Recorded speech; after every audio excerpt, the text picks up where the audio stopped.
Hi everybody. Today we are at Dr. Mohan's Diabetes Specialty Center and we are here to celebrate the World Diabetes Day.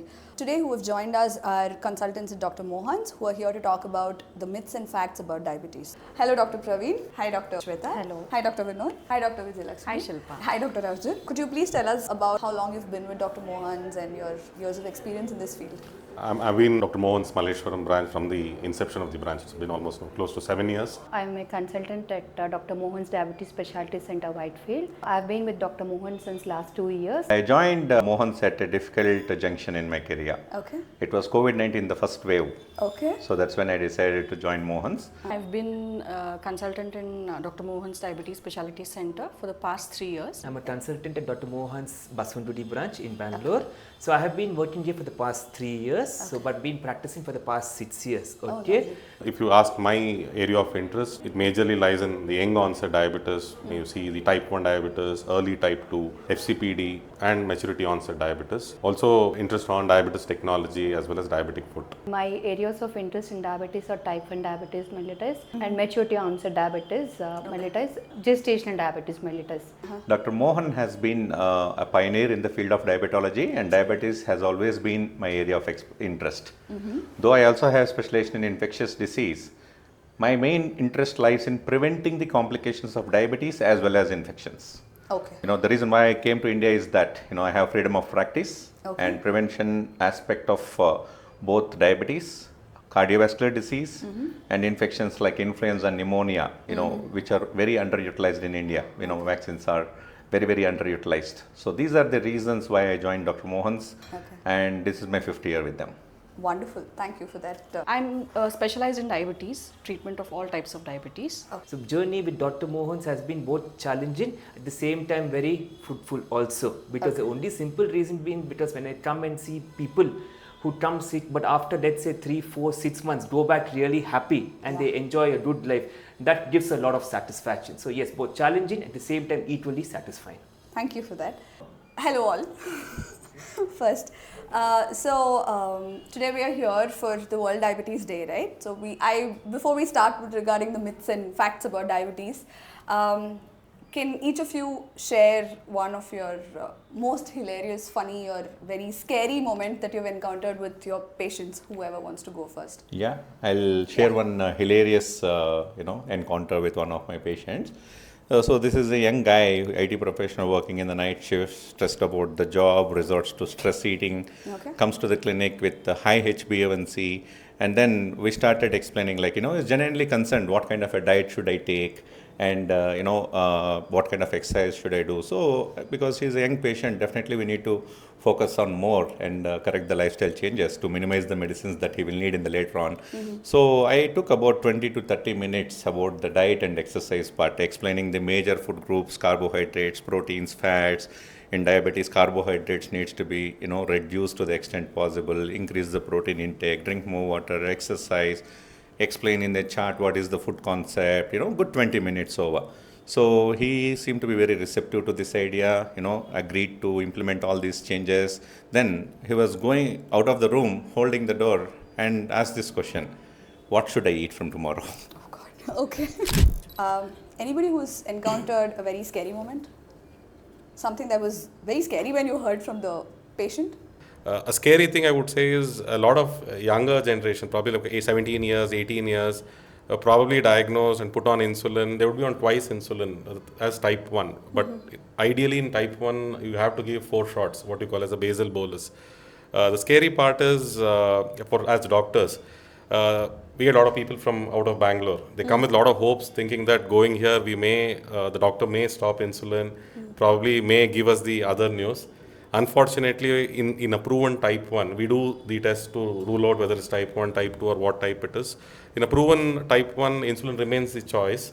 And unfortunately, from 2 shots, we may have to sometimes make it 4 shots. And it's not very easy, especially in the children, the age group. Probably adults is a different story. So yeah, I agree with Praveen over here because I had a similar case, 22-year-old from a small town in Tamil Nadu, Ambur. So he comes with a A1C of 14 or 15 on those ranges with 4+ of ketones, severe dehydration, not willing for insulin. So convincing a patient from a small town to take insulin with such symptoms is difficult. I have this most scary moment in my career as a diabetologist 2 years back when a patient from interior of Madhya Pradesh came to my clinic at Indira Nagar.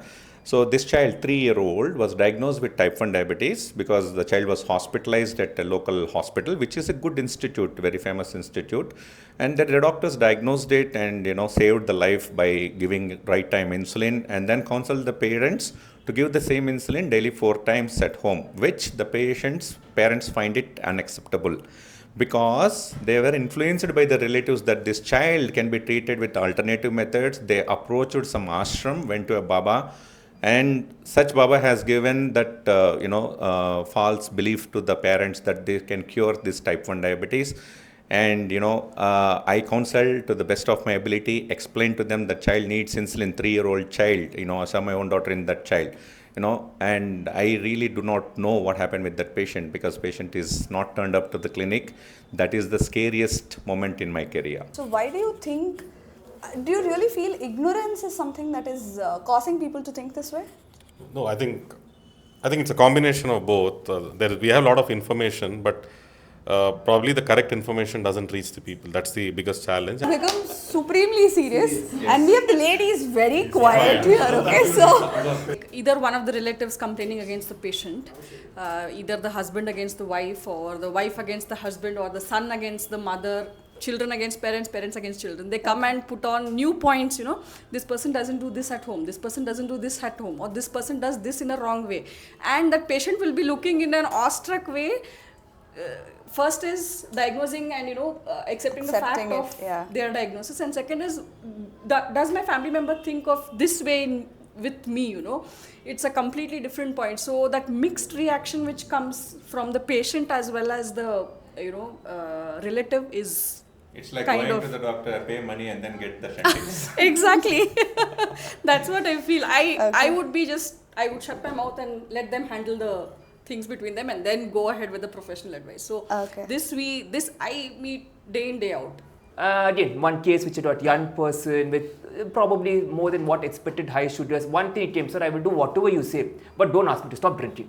So one of the hilarious thing that I have come across my patients is, patients generally come to us to get their sugars controlled well. Okay. We tell them proper diet, what to take, what not to take. After telling everything, they'll tell, doctor, I wanted to get my sugars controlled, but I wanted to have carbs, sugars, everything, but still I wanted my sugars to be in control. I don't wanted to change my diet at all. Okay. That's one of the funniest thing, because whatever medicines you give, without diet, there's nothing that you can get your sugars into control. Okay. We've spoken quite a lot about diabetes, the terminologies you've all used as doctors that I'm sure you all will understand. So I want to sit and decode each of it with each one of you. Okay. Today we're talking about the myths and facts about diabetes, right? On account of World Diabetes Day. So could you tell us the most common myth that people believe in about diabetes, and could you also tell us what the real fact is? I think we have a number of myths and facts when it comes to diabetes, but a very common thing which we come across in our practice is once if somebody is diagnosed, especially with type 2 diabetes, and if even a doctor prescribes medications, I think medicine is definitely required in certain cases, but there are some subset of people when they come early, when their HbA1c is probably 6.5, either they're in a pre-diabetic range or probably in a young chap where that there can be a trial of lifestyle modification. But again, lifestyle modification has to continue across the phases. It is not that at 6% I will do, at 10% I will not do. But biggest challenge we face is when we prescribe medications, or in general, once they take, the numbers come down. One common scenario, what happens, the myth is you take the medications, my kidneys are going to get damaged. That's a very common myth. I think any medicines, in that more so diabetic medications. But I want to underline this and tell that the uncontrolled diabetes as well as uncontrolled hypertension are the leading cause for your chronic kidney disease.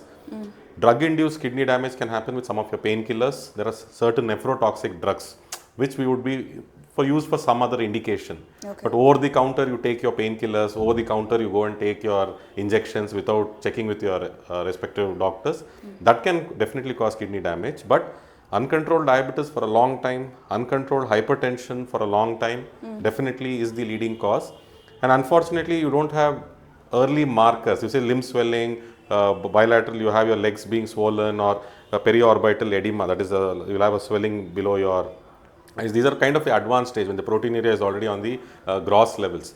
So that is why picking up early is important. I mean, controlling your diabetes, controlling your hypertension actually protects your kidney. Okay. In fact, newer drugs, among the diabetes medications, there are few drugs which actually protects your kidney and your heart. There is a class called SGLT2 inhibitors and there is a class called GLP-1 analogs. These are diabetic medicines which actually have cardiovascular, that is heart, as well as kidney, the renal benefits. So it's a completely other way around. Okay, so what you're saying is it doesn't really affect the kidneys, right? If but you do, early diagnosis. yes, I mean uncontrolled diabetes and hypertension can cause, mainly affects kidneys, but not your diabetic medications. Okay. But we do the baseline serum creatinine, or we calculate what you call as eGFR. You basically estimate your glomerular filtration rate. Your dose modification, your medications, how much can be given for this eGFR, how much dose can be given for this dosage. For that you require this baseline evaluation. Okay. And you cannot blindly throw, okay, this is the glucose numbers, let me start you on this numbers. That doesn't work that way. Okay. We're talking about the myths and facts about diabetes, right? So I have a question. Is diabetes really completely reversible, probably with a lifestyle change, or is that not possible at all? No, it is not a myth, but it is not applicable to all people. Okay. Especially there are certain criteria where reversible is possible. Suppose a person comes to us with pre-diabetes, where we don't need to start any medications, he can go back to normal range sugars. And if person is already diabetic and he is on medications, and when we talk about reversal, it is mostly trying to maintain blood sugar levels in the normal ranges without medications. And this reversal is possible in type 2 patients. Reversal cannot be done in type 1 patients. Okay. And reversal also, we have something called complete reversal and partial reversal. Complete reversal is something like where we maintain HbA1c less than 5.7 for an year without any medications. If the person is maintaining HbA1c less than 6.5, that is in the pre-diabetic range, for an year without medications, we call this as complete reversal.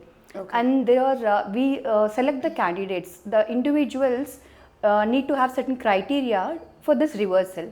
A person who is overweight or obesity of BMI with more than 30, or who follows a very unhealthy lifestyle, sedentary with no physical activity, and who is having a diabetes duration of less than 5 years or never been on insulin, and with good C-peptide. C-peptide is nothing but is a test which tells about your insulin secretion inside the body. Okay. A person with good insulin levels with all these things can be an ideal candidate for reversal. Okay. And persons who cannot go for this reversal process are like people who don't have good amount of insulin. And a person who is a diabetic for more than 10 years and who is on insulin, long-term diabetic people cannot be an ideal candidate. Okay. And people who have kidney issues or elderly people are also not ideal candidates. And when we talk about reversal, there are certain diets they follow to reverse this diabetes, especially low calorie diet, which is very commonly followed and it is more effective. Okay. We reduce the calories in the diet. Suppose a person is taking 1800 calories, they make it up to 1200 or 8000 calories, and they try to lose weight, which helps them to improve insulin sensitivity, where insulin starts working better and gives better controls. Okay. This is more sustainable and healthy way to reduce weight and keep the sugars under control. By the end of 2 years, around 50% of people were able to reverse the diabetes. And the other diet they follow for reversal is keto diet. It's nothing but they are replacing fats in place of carbohydrates. Carbohydrates is restricted to around 20 to 30 grams, and that too with the complex carbs like cereals, fruits and other non-starchy vegetables. But this diet should not be followed by everybody. When these kinds of diets are being followed, definitely they have to do it under doctor's supervision, take their advice before starting this, as these are prone to have some side effects. They can have increased uric acid levels. They can have increased bad cholesterols, LDL in the blood. They can have micronutrient deficiency, constipation. All these things can be happen, and especially people who have kidney failure or increased creatinine should not try this keto diet. And one more group of people who are taking medicines, like certain medicines we use in the treatment of diabetes, SGLT2 inhibitors. These medicines itself can prone the patients to develop ketosis. So when they do keto diet on these medicines, they are more vulnerable to get the things. So it's better not to do. And the thing is, yes, you can reverse diabetes with a proper diet. It can be done. Okay. So type 1 diabetes is reversible? No, type 1 is not reversible. Not at all reversible. And one more thing 2? I wanted to add up, even in very person who is very normal in weight or underweight, is also not an ideal candidate for reversal. Obesity is where the major factor lies, especially a fat on the abdomen is main reason for having insulin resistance. Once you start losing weight, you lose abdominal fat around your organs. And then insulin starts working better, your body uses up insulin better way, and that's how you can reduce the dose of medicines and get rid of these tablets and maintain your sugars without tablets, only following your diet and exercises. Okay. So could you just highlight on what is type 1 and what is type 2 diabetes? Type 1 diabetes is completely different from type 2 diabetes. Type 1 diabetes is mainly seen in children, especially around 11 to like 8 to 12 years of age. We commonly see between this age group, but it can be up to 20 years, or this is little different in elderly people. We call it as LADA. In type 1 diabetes, there is no insulin at all. It's an autoimmune disease in the sense your own body is trying to produce antibodies that keeps destroying your insulin producing cells. So there is no insulin at all in those type 1 people. So the treatment for these people is taking insulin throughout their lifetime. They need almost like 4 times insulin to get their sugars under control. Whereas type 2 insulin, this is mainly due to 2 reasons. One, your body is not able to produce enough insulin, or your body is not able to use the insulin that is present inside. These 2 could be the reasons. Some people might have both the reasons together.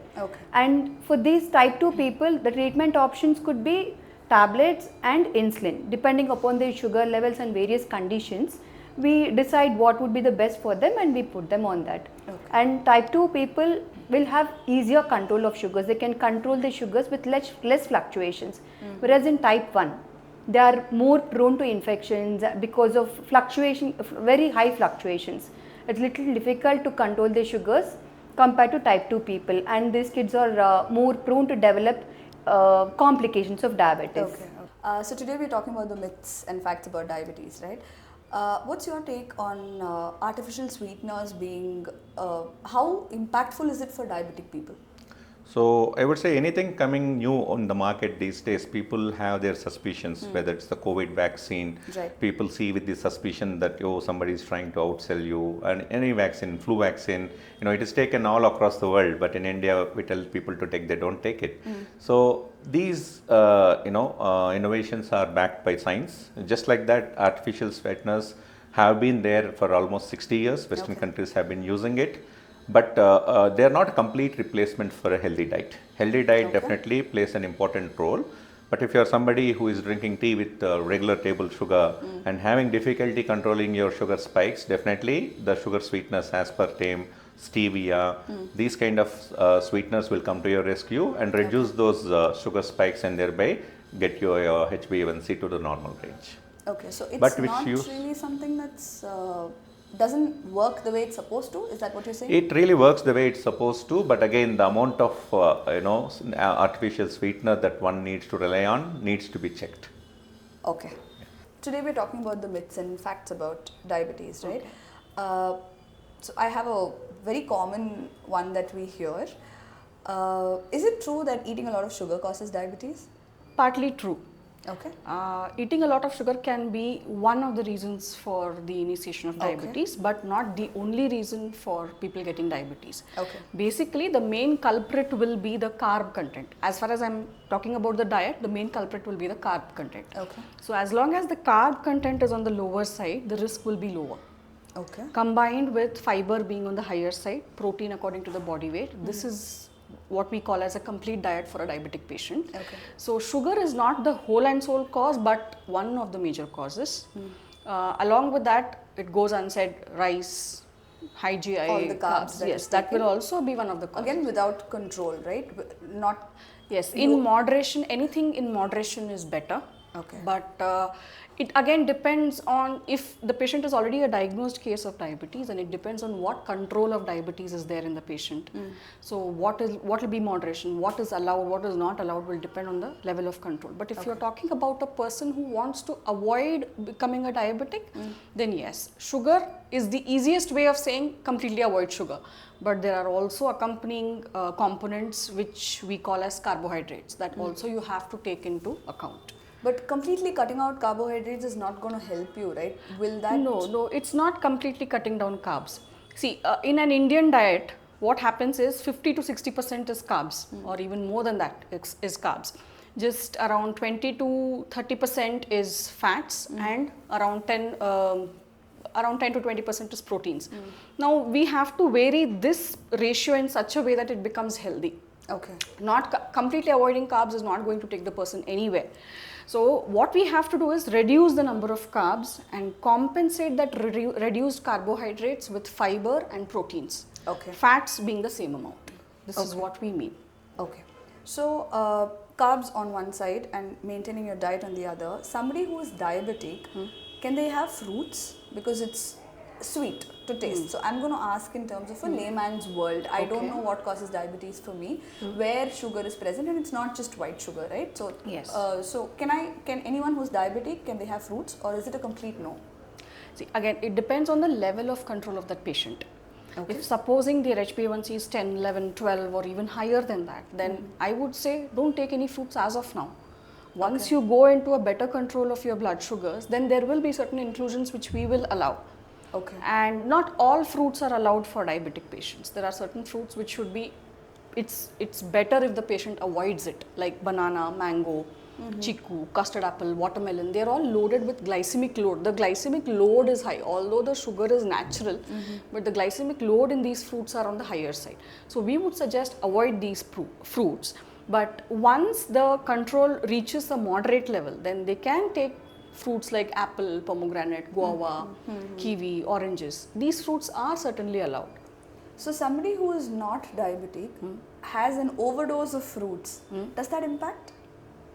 Not anything in overdosage is not something we would recommend. Overdose may be a wrong word, but somebody who has it very frequently. One fruit per day for a person who's not a diabetic, compensating your other part of your diet with one fruit a day, it's okay. Okay. But only fruits, or not compensating with equal amounts of proteins and fiber and other carbs, I wouldn't suggest that. It's not a well balanced diet is what I feel. What about children taking in a lot of sugars, chocolates, a lot of fruits? Do these eventually get them into diabetes? See, with respect to children, a lot of factors play a role. For example, it's a mixture of the genetic risk, it's a mixture of the lifestyle, the stress. I know stress is not the right word for children to be used, but it is inevitable in these times. So all these play a very intricate role. If a child's parents are diabetic, then definitely the risk is on the higher side. If the child is taking a lot of junk food, sugars, processed foods, then definitely the risk is on the higher side. So usually we say that many studies have shown that for the South Asian subcontinent, the onset of diabetes, type 2 diabetes in the next generation is almost a decade earlier than whatever it was for their parents. That's very sad. Yes, that's because of all these unhealthy lifestyles which have become a kind of trend or what, I don't know. But yeah, these unhealthy lifestyles are definitely putting children at risk of getting type 2. But yeah, in the same way, if these are curbed, modified, then the risk can also be limited. Okay. So it is not a said and done thing that it will lead to diabetes. It is whatever you said with respect to the diet that people take. It's different for each person depending on how it is relevant for that particular person. Is what I understand. Yes. From what The same size doesn't fit Doesn't all, fit all, yeah. it should always be customized for each person, because each human body is different, their risk Right. factors are different. So it depends on person to person which is good for which person. Alright. Is diabetes really a hereditary? See, there's a point. Diabetes, there's a gene. Okay, what does hereditary mean? Yes, just say one parent has it. So there's a risk factor that either sibling will get it. But the point here is diabetes is more of a lifestyle disorder. Okay, so even though there is a gene, let's say we get a lifestyle correct, it can be prevented. It's not that it has to manifest always. Right? Okay. So there is a gene, coming to your question, it is a hereditary disorder, but it can be easily prevented through simple lifestyle management. So what diet, generally 90% of everything, this is what I tell everyone, the best medicine is food followed by sleep. That's it. Okay. So hereditary but preventable, definitely. Okay. So it's not always hereditary. People without a family history also can. People without a family history with a very poor lifestyle definitely develop diabetes, no doubt in that. So, and there are a lot of cases where there is a family history. So again, if I'm allowed to say, take my personal case as well, mom's a diabetic, keeping fingers taut, not yet developed because of the lifestyle. That's all it is. Lovely. So lifestyle is the primary aspect to prevent diabetes, but if a poor lifestyle, even if there's no gene, people can get it. Okay. What about working out or exercises alone? Do you think that alone is helpful to maintain your diabetes and not really look at medications or your food? So, the majority of the humans, the human body is made up of flesh and water. So that is the skeletal muscle.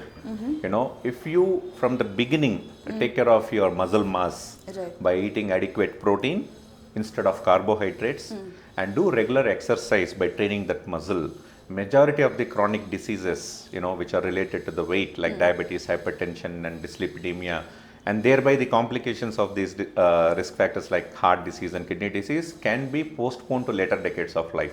Okay. So starting, resistance training or any form of exercise, whether it's cycling, dancing, jogging, any activity that you like, and then staying at the same place for prolonged number of hours. Majority of the people have sedentary lifestyles.